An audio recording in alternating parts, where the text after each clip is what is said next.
getting that live response to something that you've written, something that you've sung is so much more fulfilling and encouraging than getting the 30 likes on any digital social media platform. I have been in a room of 12 people and performed for an hour, and I've been in a room with 200 people and performed for an hour. Either way, that's significantly smaller than the world of your digital friends. And yet it is significantly more fulfilling being in the flesh with people and your art.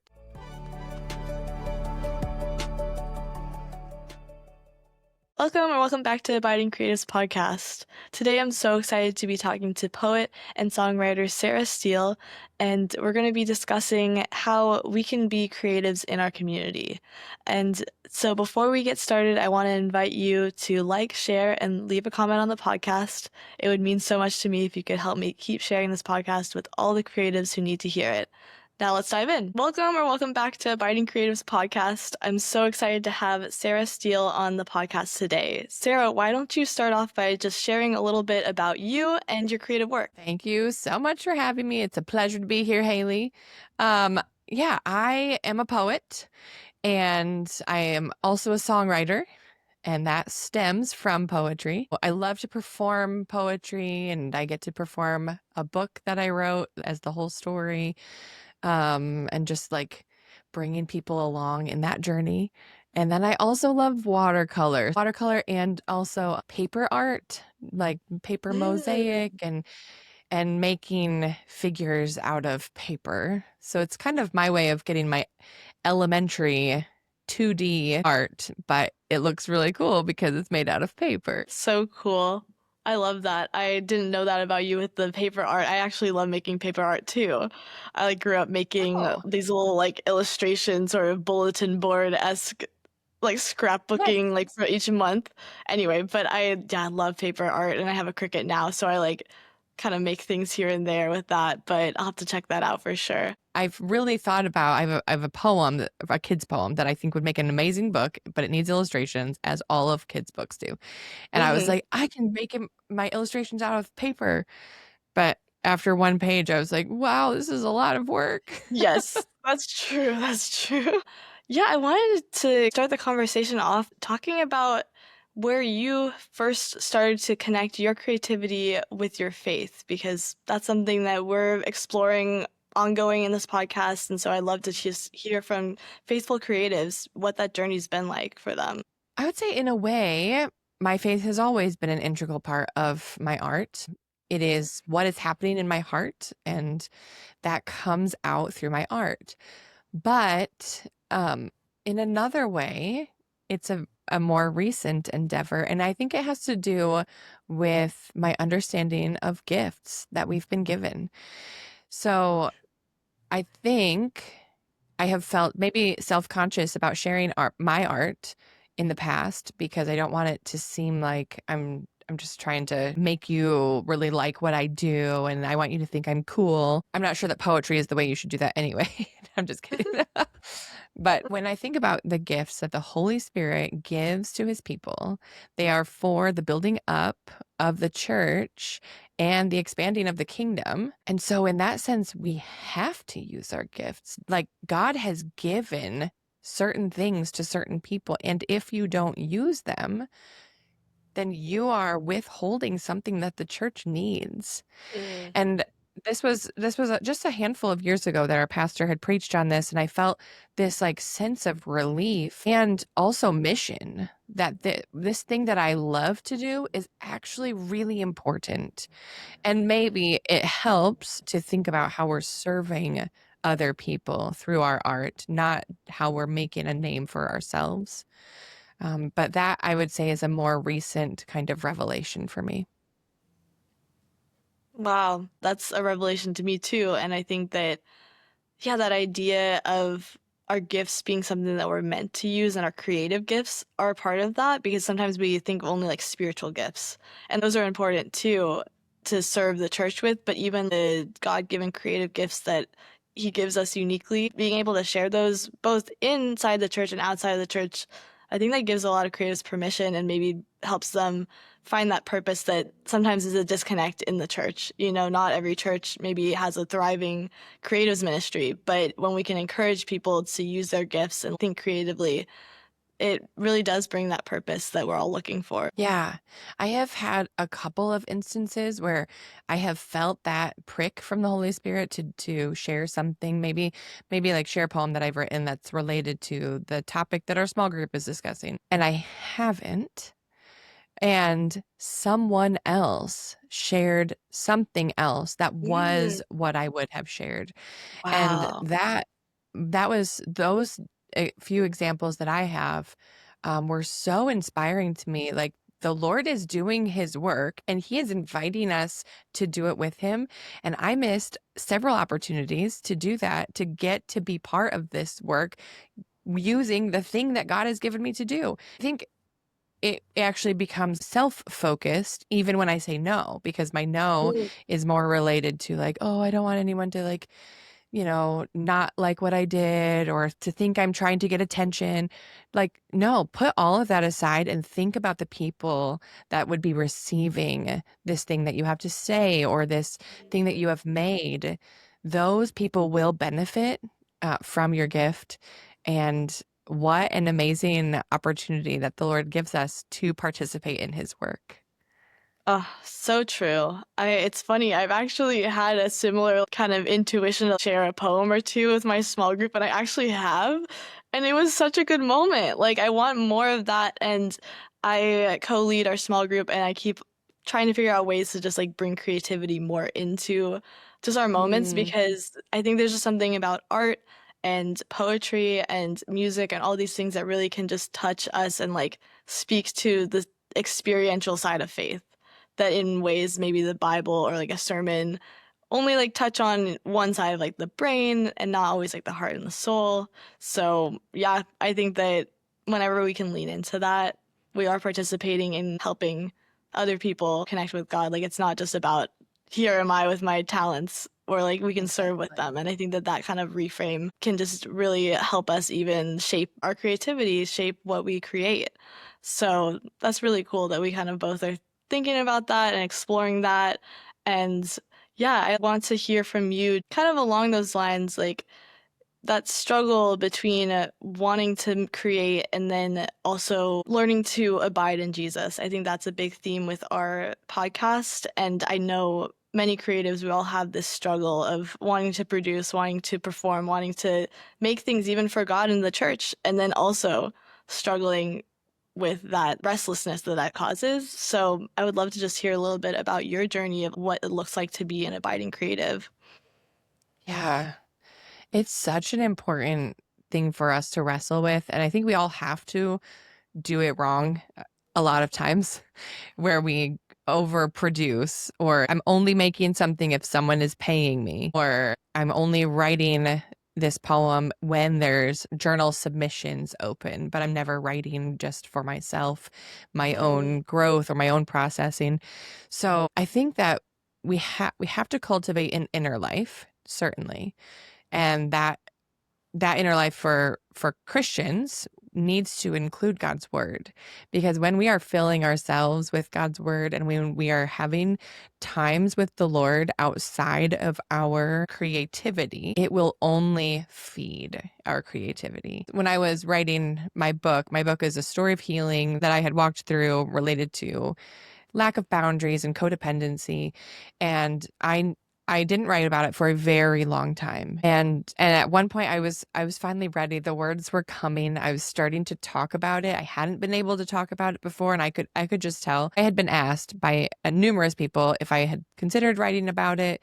And so I finally decided to try. And my husband was very cautious about that idea because what I had experienced was so traumatic and so difficult and took such a long time of counseling and healing. And so he said, go ahead and write about it, but don't write for other people. Don't write these poems wondering how someone else will receive it. This first draft, write for yourself. Write your story before the Lord alone. And then we would see, is this a book for other people, or was this just an exercise as part of my healing journey? And that was so freeing to me. to put the performer aside and just tell my story. I was also thinking, when I was thinking about abiding, I was just thinking what it means to live a full life. This actually, I wrote a poem called The Village Poet, and I used that when I left social media to say, I think we should be spending more of our creative energies within our local physical communities. That led me to think about Catherine Patterson. So she wrote, you know, bunches of books like the Great Gilly Hopkins and Bridge to Terabithia and Jacob I Have Loved, some books like that. And I got to hear her at the Hope Words conference in West Virginia a few years ago. And her newest book is called Stories of My Life, and it's the stories that became her books. Mm. And she writes fiction, but she read for us different passages from different books and told us what real thing, what real person died that impacted her desire and kind of a need to write Bridge to Terabithia, and how that was for her son. And so she was living a real full life, and her writing came from that. And I do think with the social media era of needing to write, put yourself in front of your audience constantly to make sure they don't forget about you, it is easy to step away from cultivating our own personal life and not use every devotional time that we have as an Instagram photo, but to use that just for between us and the Lord. I think some things must be that way. I was also thinking about for myself, because I do custom watercolor work and I sell my work in local shops, it has been important for me to also give some of my art away. I think it's important for artists to be paid.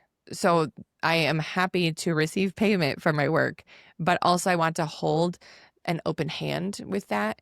And I just ask the Lord to guide me in that. But when I have met a person in need or someone really connected with a piece that I had and they just can't purchase it, I I have been given more than I need.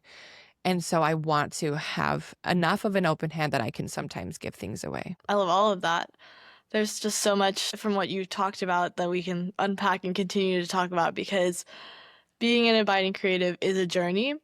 And I think it's something like you're saying that we have to choose to do some of the inner work in order to understand maybe those tendencies that we're leaning into that are kind of driving the performance. And I think that that's my story too. And being able to step back and like build this sort of inner world, inner life with the Lord, I started to notice for myself, and I've only heard and reaffirmed from other people that it really does impact your creativity on a level that you just can't have without. Because if you're only performing for other people, your art really isn't going to reflect kind of that authenticity that you're really looking to create and offer to the world. And it's definitely not going to tap into kind of just the depths of Jesus' love that you both need to like share and also for other people to experience through your work. So I think that that's just really cool that you both wrote this book talking about your journey because it sounds like it was, a difficult season to go through. And it's beautiful that God brought this book out of it. But I know that that was, I'm sure, a difficult process. And so, yeah, I would love to just keep leaning, talking more about what you've learned about performance versus abiding and also what led you to lean into community and what has community looked like for you after that whole experience. Yeah, my painful season that the book is about was within community, within Christian community. I recognize that that has pushed many people away from the church, that kind of pain. And for some reason, the Lord surrounded me with a beautiful community from my church specifically that Mm. walked with me through the pain. And one of the things that I think is so amazing is our church, when we lived in a different state, had professional licensed counselors that were members of our church, and they gave their services to the members of the church for free. Wow. And I don't know if the church paid them. I actually don't know the back of that, but I know that this woman, when I finally recognized I was having panic attacks in the grocery store, And I was like, okay, I'm not surviving here. I need help. And she came to my house because I was having such a hard time even leaving. And that it was so beautiful. I mean, that's one of the components that I will remember forever, that the church saw me in my suffering and very tangibly met me there. So from that, actually, that whole experience stemmed many poems about community and a Mm, desire to be that person in someone else's life, to be able to recognize someone else's need. But for creativity, I think as writers, like it feels like a lonely journey. It's so interesting because I always hear this from writers that it's like so lonely to be a writer, and we're from our own little house cells, posting to Instagram, grasping for some sense of community there, but really we're all alone. And I've always thought of that with writers, maybe other artists, but I was at a local piano festival. We have a big one here. I was a volunteer in a room, and the piano professional that was in the room, we were chatting about music and things, and she said, "Oh, and just playing piano is such a lonely job." And I was like, "Are we just all alone? I think everything is lonely. We all have to practice our things by ourselves, and that's mm, good. We need to do mhm, some things by ourselves." But I just thought it was so interesting because I've always heard that applied to writing.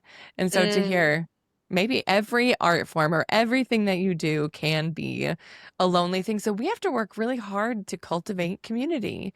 To mhm, be physically present, I would say, is a very big part of that. And because we know so many people digitally and virtually, it feels like we should feel a greater sense of community because we know more people. But I mean, what we are finding statistically is that people feel much more lonely than ever. I listened to the podcast Writing Off Social, which I highly recommend. I listened to that for a solid year before I finally took the plunge, and I got off social media right before I launched my book, which I was like, I really was like, well, I'll get off social media after I publish my book.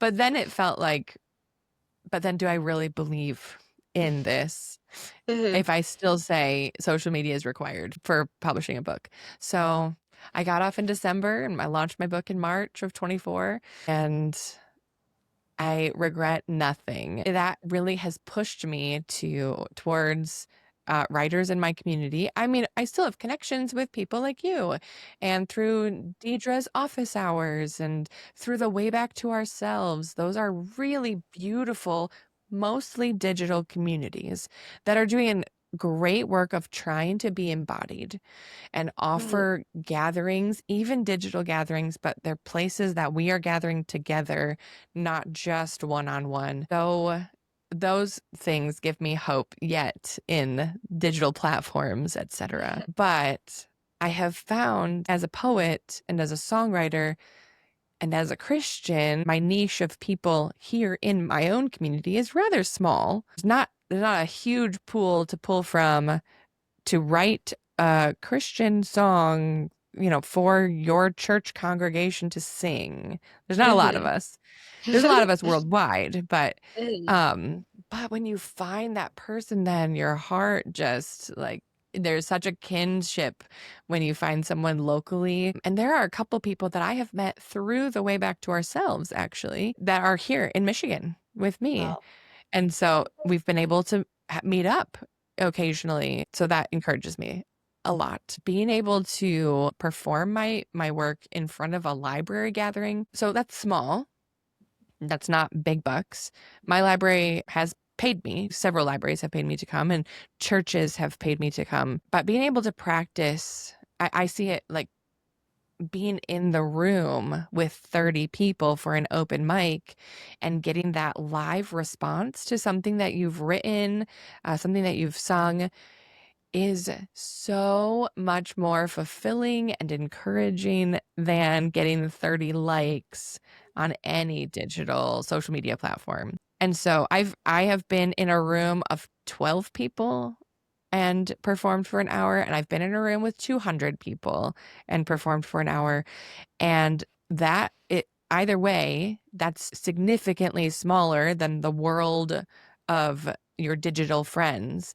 And yet, it is significantly more fulfilling being in the flesh with people and your art. Yeah, that's so inspirational. I remember, I think being on a Way Back to Ourselves, like sort of group open mic or something like that. I think that you had mentioned that you were either going off social media or like had just gone off, and I was like, oh my gosh, it sparked curiosity in me too because I've had my own wrestles with just why am I on here, and I think being on Substack has been a different experience, and I'm really grateful for it. But the Instagram quick content has really been discouraging and frustrating to me, and also part of why I've had to learn to abide because I feel like I end up falling into just that really anxious spiral of trying to, scream into the void and constantly making content. And it's just not fulfilling, like you're saying.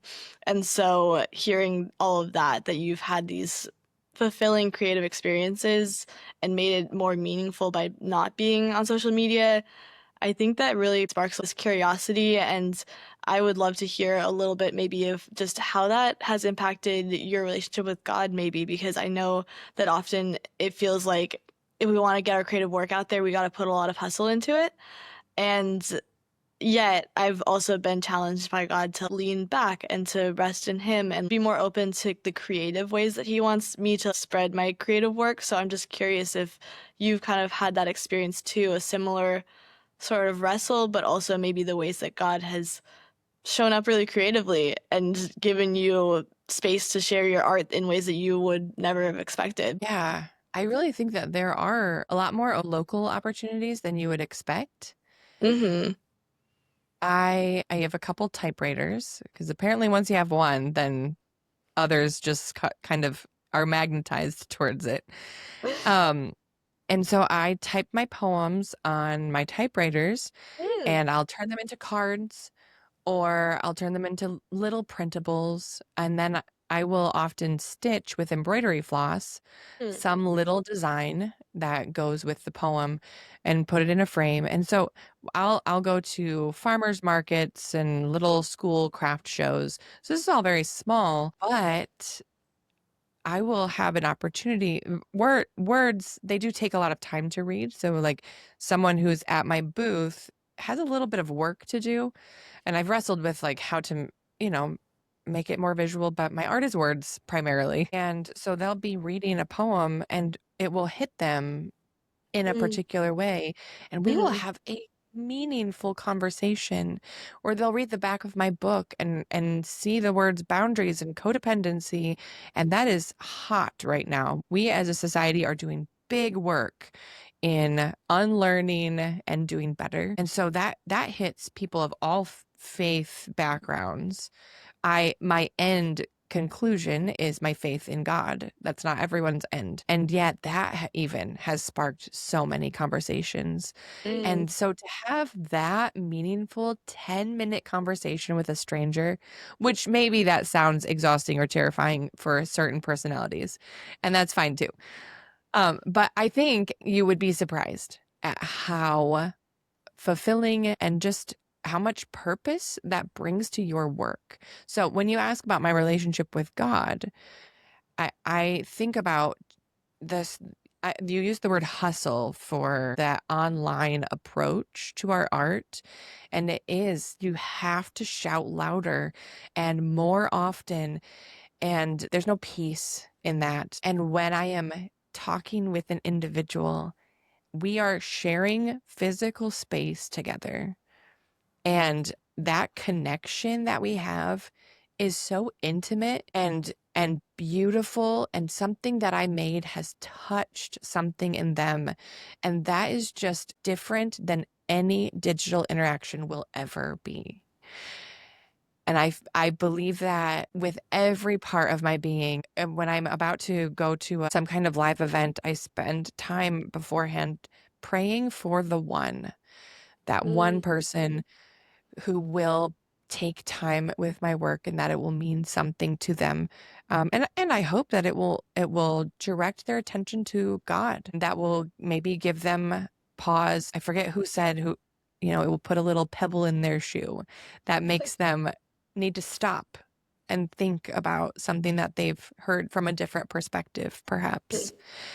We all, as artists and writers, we do care about the one. I know that, but the one person on social media is flying by the work that you've put there. They're not there to spend time. And when you're in at a live event, they're there to share time and space with you in a way that's very different, and it gives an opportunity for them to say something back, not just in a comment, but to have an actual conversation with them as a human, with you as a human, and your art as that median between you. Mm.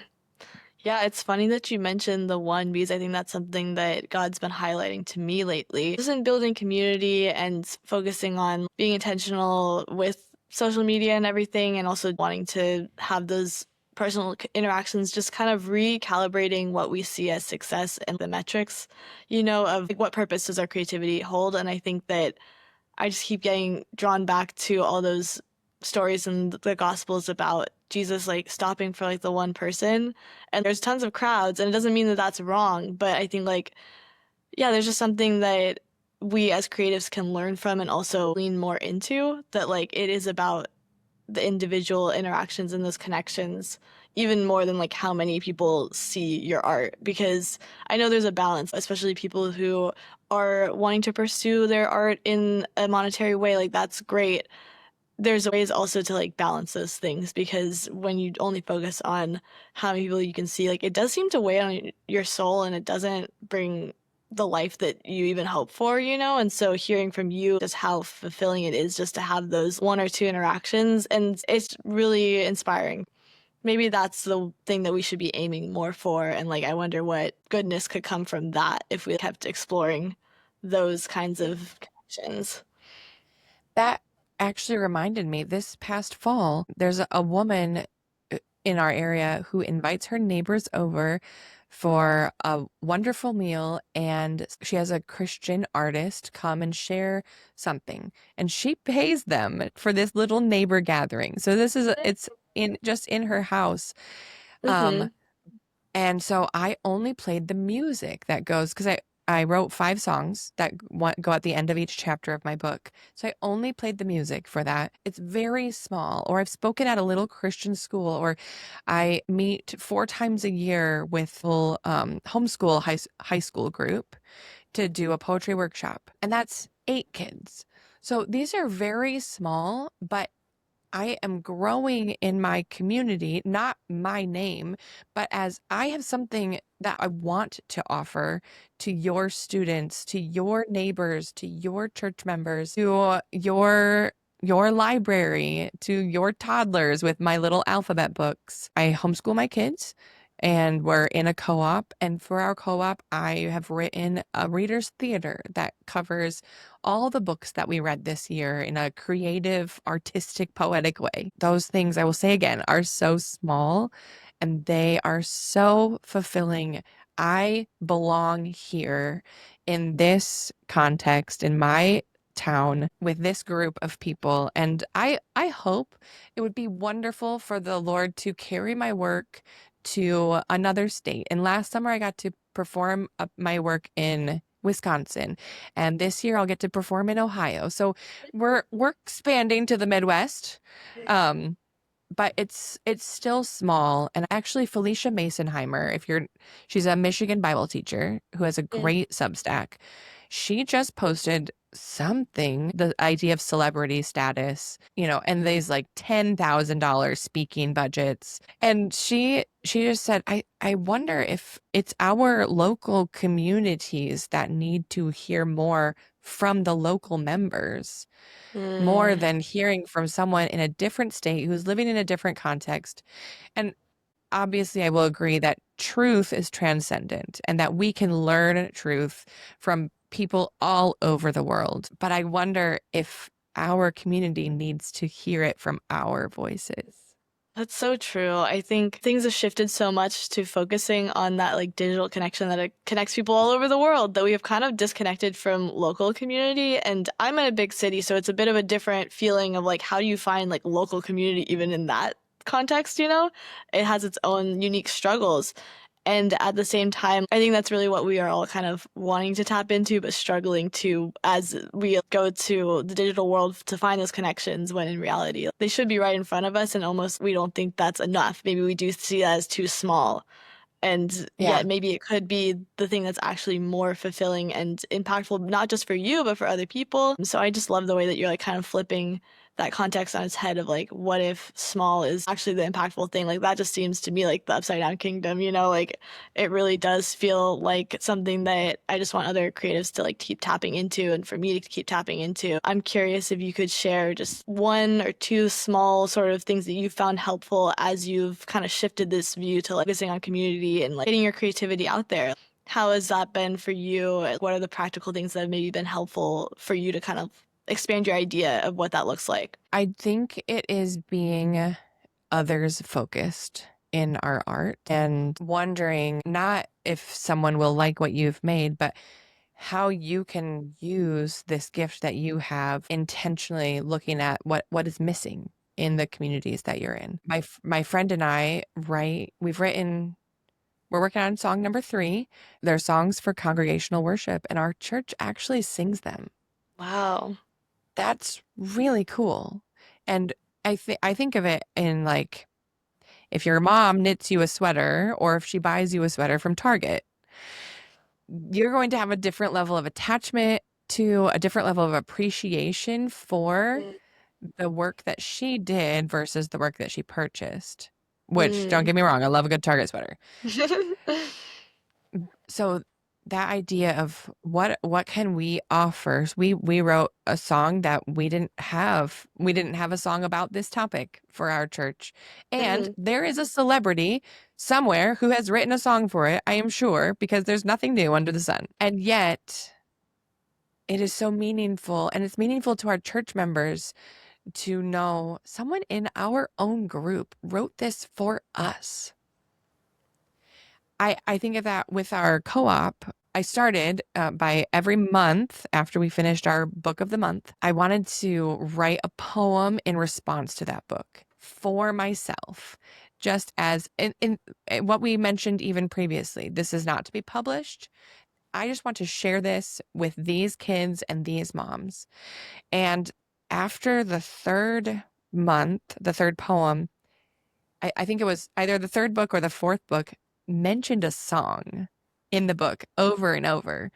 And I was like, I wonder if my poem this month should actually be a song. Should I write the song that it talks about? And I did. And now we're 2 years in, and I write a song for the moms to sing in 3-part harmony in front of our 100 kids. And it is delightful, and Oh. nobody knows about it. You know what I mean? It blesses our co op, and that's it. Although Mhm. I did start publishing the songs on YouTube so that our kids could listen to them again because they love the Mm. songs so much. I will say 2 of the authors, most of the books we read are written by authors who are no longer living, but 2 of the living authors heard my song for their book and replied and sent an email saying that they loved it. Aw, So that was I love that. so encouraging to me. One of them said, "I would love to use this in my school presentations that I do." I was like, "Yes, please." Also, Oh, we would come and sing it for you if you want. that's But amazing. that so nobody asked me to do that. I'm just trying to give an example because Mhm. like there are small things, there are small needs in your community. Like there wasn't a need that said we need music for moms to sing to our kids. And yet that came out of me because this is what I love to do and this is the community I'm in. So I offered it and I wanted to be careful not to like you guys have to listen to my poem every month. And so now that it's music and these other moms are singing it with us, and lots of churches don't have choirs anymore. And so these moms don't have an opportunity to sing in 3-part harmony. And so Mm. it's a blessing for the moms. It's a blessing for the kids. They're fun songs about pirates and villains and the wind in the willows and around the world in 80 days. Yeah, that I do think every once in a while when I'm working on recording the song, like nobody asked me to do this. I am putting in like so much effort and I'm a homeschool mom. It's not like I have like oodles of free time where it's just like, oh, I wish I had something to do. And yet I can't not do it. I love it. It is a highlight of my month. I just Aw. finished our last song for this year that we'll be singing soon. Look to the community that you are actually in. Our area has open mics, and there's a writing club at the library. There's a couple other homeschool high school groups that I go. I knew someone there. She knew I wrote poetry. She said, one time, will you just come and talk to my kids about poetry? That has turned into a 4 times a year gig for multiple classes. And it's so small, but when you do it, I think of Ecclesiastes. If you do something for yourself, if you do something devoid of the Lord, everything is meaningless. You'll be like, I just did this whole hour to 12 people. What did that actually do? But when you do it for the Lord, everything is meaningful. Mhm. Everything has meaning. And so the small things, I maybe the Lord will use those small things to grow into something larger. Or maybe he has a life of smallness for you, but that smallness will impact those 12 people that you personally touched in a way that I think would be different than if they read your poem on Instagram. If they heard you speak it and they got to experience it in that live setting with other people, I think that's going to stick in a way that the digital never will. I totally agree. It's so much more meaningful to experience art in person, and I love the ways that you are using creativity, thinking creatively to serve your community. I think that's just such a shift that could bring so much more meaning to our creativity if we actually thought of those little needs and those invisible needs, or just the things that we feel like could improve. Yeah, it's a way to improve people's lives in some ways. Like art doesn't always serve like a utilitarian purpose, but it just brings life to places, you know? And that sort of paradigm shift could be really impactful if we kept leaning into that as a way to see our creativity in a different light than just like posting it. Because you don't really get to respond or interact with it the same way as you do when you're all together or when you're holding it physically or hearing something live. It's not an experience, and I think a lot of art needs to be experienced, and it can't really be unless you're like physically present to it. So I love that. I thank you so much for just all the insights and the thoughts that you are sharing with us today. And I would love to just end things with, where can we find more of you? I know that you're not on social media, but is there any presence and ways that we can connect with you? Yes. So I have written 3 books. My first 2 were alphabet books, and they're very silly. My husband illustrated one using colored pencil only, and I think it's amazing because my colored pencil does not turn out like that. So the first one is called the Shoofabet. The second one is called the Monster Bet, which has a Oh. repeated phrase that says, the ABCs do not scare me, all throughout. So it's super cute for ages, like 2 to 6. And then my last book is called An Ocean Without, and that's a poetry memoir, is the genre I've given it, where it has chapters and it tells a story. It's about boundaries and codependency and anxiety and all the things I learned the hard way. Those are my books. Those are on Amazon. I also have a website where you can just kind of find information about me. It's not, there's no blog on the website. The website is called bysarahsteele.com. I am more than one thing. We are not just a poet or just a songwriter, just a mother.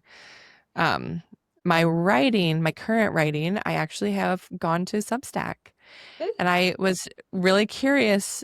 I avoided it for a long time, and I just sent an email through my website, but I exceeded the number of emails for a free account to Mm. send. And I did not want to pay $15 a month to send an email, and Substack is free. And I really did feel like it's something I want to do. I send approximately a monthly email. I write on Substack at The Village Poet. I send monthly or less, maybe every 4 to 6 weeks. They're maybe longer posts, but they're just not very frequent. And I like to share something that I'm learning. My most recent post was about how my song for a local group tied with an AI song. and my feelings about AI generated music. So you can read that poem on my Substack. So I'll share a little something that I've learned, and then I'll share a few things that I've done recently, such as a podcast or speaking to a school, or I just did a custom order house portrait with watercolor, Mm, which it was for a grandma and grandpa who had just moved to a nursing home. And so they mm. left their house of 65 years. So their granddaughter reached out and asked if I would do that. So I'll put a picture of some, little things that I've done just to Mhm. say this is small art and this is meaningful. And I hope that it inspires others to do small art too. Oh, I love that. I will definitely have all those links available so everyone can explore your work. Thank you so much just for everything you shared and for the inspiration that you are as that local village poet and creative in your community. I know that that is such an inspiration to a lot of creatives. And thank you so much for coming on the podcast. Thanks for the work you're doing, Haley. Wow, that was such an encouraging conversation. I hope that it leaves you with some things to ponder about the ways that you can start to share your creativity in your community, how you can bless the people around you with your creative gifts. So I would love to hear your thoughts. Please share in the comments below, and we'll keep the conversation going in the next episode.